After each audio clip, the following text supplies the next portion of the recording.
Hello everyone, welcome to all of in excellent coaching classes. और आज मैं आपको बताऊँ कि बीएड सेकेंड ईयर की एक और फाइल, जैसे कि मैं आपको बीएड की सभी सब्जेक्ट्स की फाइलें बता रही हूँ। फर्स्ट ईयर की फाइल मैंने ऑलरेडी अपलोड कर रखी है मेरे चैनल पे जाके देख लेना। एक पूरी प्लेलिस्ट है बीएड फर्स्ट ईयर की। और उसके अलावा ये आपको अब ये बीएड सेकेंड ईयर का मेरा कह सकते हैं कंटेंट चल रहा है। बीएड सेकेंड ईयर की भी काफ़ी फाइल्स मैंने ऑलरेडी अपलोड कर दी है, उनकी भी प्लेलिस्ट आप मेरे चैनल पे जाके देख लेना। लेकिन आज मैं आपको जो करवाऊंगी वो है EPC number 6 working with community file. ये फाइल आपकी कंपलसरी फाइल है बीएड फाइनल ईयर की। इसके बाद मेरी सारी फाइलें कंप्लीट हो जाएगी जो मैंने अपलोड करनी थी। इसके बाद मेरे असाइनमेंट्स रहते हैं। असाइनमेंट्स आपके सब्जेक्ट बेस्ड होते हैं। जो बचे हुए आपके 5 सब्जेक्ट है उनके बेसिस पे असाइनमेंट होएगी विद कोड। मैं आपको वो भी अपलोड कर दूंगी अपने अपकमिंग वीडियो में। अभी के लिए आप इस फाइल को देखो, वर्किंग विद कम्युनिटी फाइल। इस फाइल का मतलब भी मैं आपको बता देती हूँ। मैं आपको हर चीज एक्सप्लेन भी साथ के साथ कर देती हूँ। देखो, कम्युनिटी क्या होती है, क्योंकि कभी अगर आपसे एग्जामिनर या प्रैक्टिकल वाला पूछ ले कि इसका आखिर मतलब क्या होता है तो आपको पता हो। बेसिकली कम्युनिटी मतलब क्या होता है, सराउंडिंग्स जहाँ पे हम रहते हैं। एक पर्सन एक सोसाइटी का पार्ट होता है तो उसे वो सारे इनिशिएटिव लेने पड़ते हैं जिससे वो सोसाइटी को अपलिफ्ट कर सके। एक बात बताओ, आप सोसाइटी को क्या देके उसे अपलिफ्ट कर सकते हो? सिक्योरिटी देके, प्रोटेक्शन फ्रॉम एंड पॉल्यूशन देके, एनवायरनमेंट को फ्रेंडली बना के, एनवायरनमेंट में जितने सारी हजार्ड्स हैं उन्हें रोक के आप अपनी कम्युनिटी को फिट एंड फाइन बना सकते हो, है ना। ईपीसी 06 कोड है इसका, सारी यूनिवर्सिटी की सेम ही रहती है। तो पहला पेज तो इंट्रो पेज आ जाएगा। जो पिक्चर्स वगैरह ऐड करनी है वो आप कर सकते हो।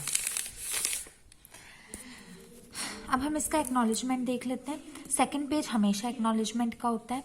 इसमें क्या कहोगे आप, my this file is of, मैं बोल भी रही हूँ ताकि आप इसे लिख सकते हो, is of working with community life which is a part of BEd second year.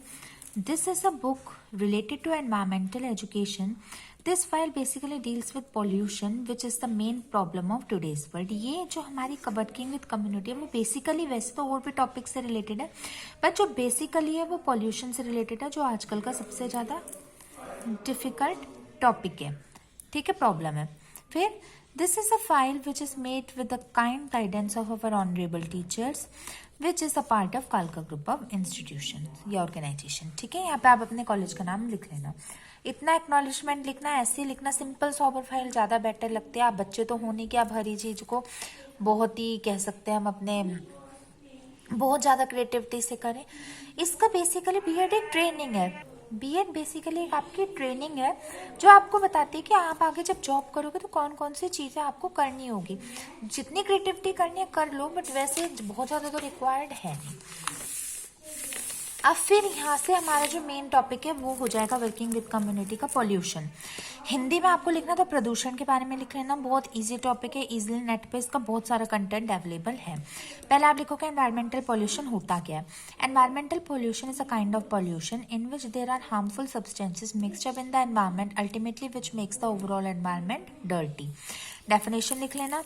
फिर आपको लिखना environmental pollution has negative as well as an adverse impact on environment. Of course negative impact होता है एनवायरमेंट के सारे। Basically हमारे 4 types के pollution होते हैं, air pollution, soil pollution, noise pollution, water pollution. Land pollution भी कई लोग लिखते हैं, लैंड और सॉइल में एक में ही मैंने करके दिखा दिया। तो नेक्स्ट पेज आपका एनवायरमेंटल पॉल्यूशन प्लस उसके काइंड्स के बारे में आ जाएगा। फिर एक बार और आप इसे पिक्टोरिकली इसी तरीके से फ्लो चार्ट के रूप में बना सकते हो। आप बताओगे कि काइंड्स ऑफ पॉल्यूशन क्या होते हैं। ऐसे क्लाउड्स बनाना, सर्कल बनाना, कुछ भी बना लेना। काइंड्स ऑफ पॉल्यूशन लिखोगे, air pollution, noise pollution, soil pollution, land pollution और वाटर पॉल्यूशन। इतने ही काइंड के आपके पॉल्यूशन होते हैं, इन्हें भी ऐसे ही लिखना। ओके स्टूडेंट्स, फिर एक एक को डिफाइन करना है आपको। एयर पॉल्यूशन लिखोगे, डिफाइन करोगे, air pollution is a process in which unwanted particles are mixed up with the air which makes it dirty ultimately. वो सारे असामाजिक तत्व या नेगेटिव पदार्थ जो आपके एयर में मिलके उसको अल्टीमेटली डर्टी करते हैं। वैसे ये बेसिकली फाइल आपके जो एनवायरमेंटल एजुकेशन होते हैं ना, जिनके पास वो उनकी होती है।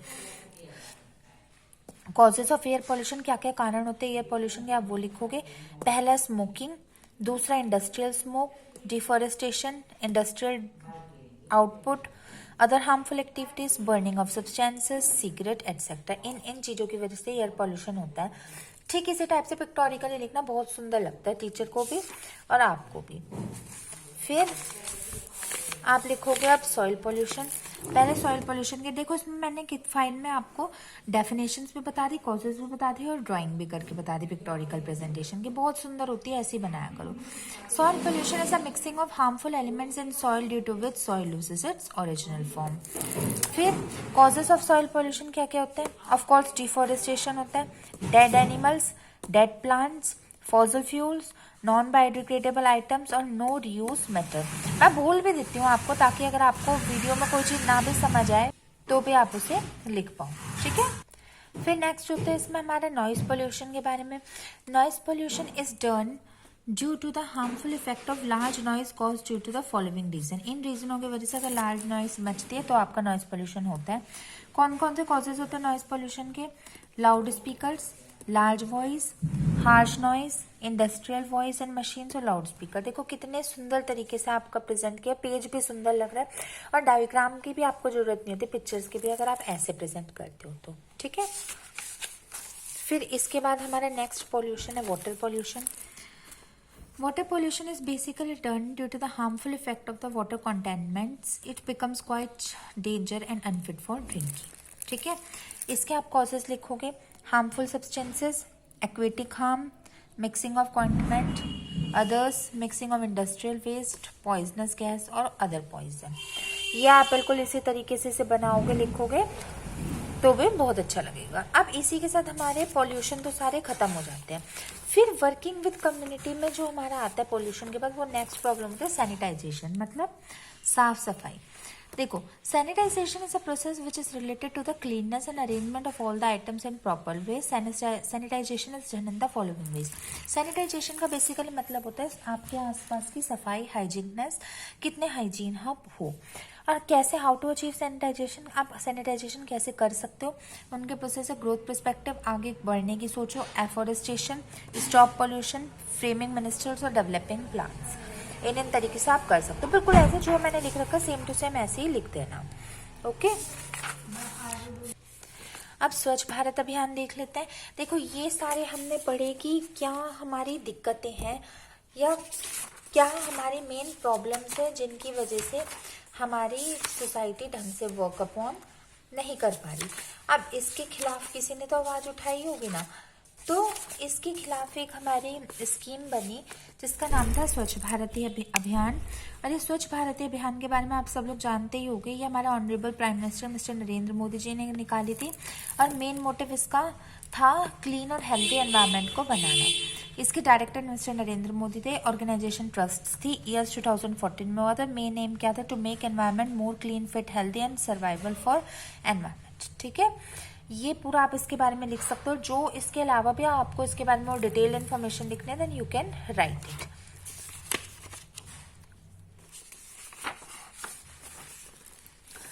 अब इसमें आपके ग्रुप्स बटे थे, आपके स्कूल, आप कॉलेज में ग्रुप्स बटे होंगे कि सर्टेन 3-4 ग्रुप्स बांट दिए थे। उसमें कुछ अमाउंट्स ऑफ स्टूडेंट्स थे और उसमें आपको एक ऐसा इनिशिएटिव लेना था जिसके थ्रू आप अपनी सोसाइटी में कुछ भी मेंटेनेंस करने में, रिफॉर्म करने में हेल्प कर सको। तो यहाँ पे आपके मैंने 3 ग्रुपों के नाम मेंशन किए, जो ग्रुप्स थे। ग्रुप नंबर ए में 5 मेंबर्स थे, प्राची, राधिका, राशिका, पवन, राधा, सुमन। ग्रुप नंबर बी में 6 थे, राहुल, राखी, रिधिमा, रुबीना, अभिनव, अवी। और ग्रुप सी में 2 थे, सूरज और मोहित। ऐसे आपके कॉलेज में जितने भी ग्रुप हो और उनकी ड्यूटी हो, आप उनको लिख सकते हो। बस बच्चों, फिर इसके बाद आपका कंक्लूजन आ जाएगा, क्योंकि और कुछ बचता ही नहीं है। कंक्लूजन में आप लिखोगे, at last from this file this can be concluded that protecting of environment because it is of very serious concern for life but not only for humans but also for everyone like plants, animals and others. Conclusion लिखना, teachers remark, teachers sign. तो ये हमारा conclusion लिखने के बाद हमारी ये पूरी की पूरी फाइल हो जाती है कंप्लीट। और ये फाइल में जितने भी कंटेंट्स थे मैंने आपको बता दिए हैं सारे। एक बार फिर भी मैं आपको शुरू से स्क्रॉलिंग कर देती हूँ। आपको भी ठीक ऐसी फाइल बनानी है। मैंने डिटेल में भी आपको एक्सप्लेन कर दिए हैं इसकी टर्म। जो पिक्चर से आपके लगाने का मन हो लगा लो, बट मैं इसको प्रेजेंटेशन ही इतना अच्छा करवा देती हूँ कि फिर पिक्चर की बहुत ज़्यादा तो नीड होती नहीं। और फिर भी इफ़ यू वांट, आपका मन है। अच्छा, एक पेज बीच में छूट गया है, ये था ways to stop water pollution, ways to stop air pollution. इनको रोकने के तरीके क्या होता है, आप इन्हें भी लिख लेना। This can be done in the following ways: stop water containment, stop industrial waste, stop poisonous substances. Water pollution के वेस्ट स्टॉपेज के वेस्ट थे। अब ways to stop air pollution: use chimneys in house, proper refineries, stop burning substances like CO यानी carbon monoxide. ये आपका था group diversification से पहले और स्वच्छ भारत अभियान के बाद। एक ये पेज और आप ऐड कर लेना। तो ठीक है स्टूडेंट्स, देखा आपने कैसे मैंने इतनी सिंपल तरीके से आपको फाइल को सिंपली एक्सप्लेन कर दिया। अब मेरे ख्याल से आपको इसको पता चल गया होगा कि क्या बनाना है और कैसे बनाना है। और फिर भी अगर आपके दिमाग में कोई डाउट होता है, आपकी जो भी यूनिवर्सिटी है, मैं आप BEd से रिलेटेड आपके सारे डाउट सॉल्व करने के लिए ऑलवेज रेडी रहती हूँ। फिर भी अगर आपके दिमाग में कोई डाउट है या आपको कोई और फाइल, चाहे फर्स्ट ईयर या सेकेंड ईयर, किसी की भी बनाने नहीं आ रही है और आप चाहते हो कि मैं उससे रिलेटेड आपकी क्वेरी सॉल्व कर दूं या उससे रिलेटेड वीडियो बना दूं, तो आप मेरे कमेंट सेक्शन पे लिख सकते हैं। किसी भी कंटेंट से रिलेटेड कोई डाउट है।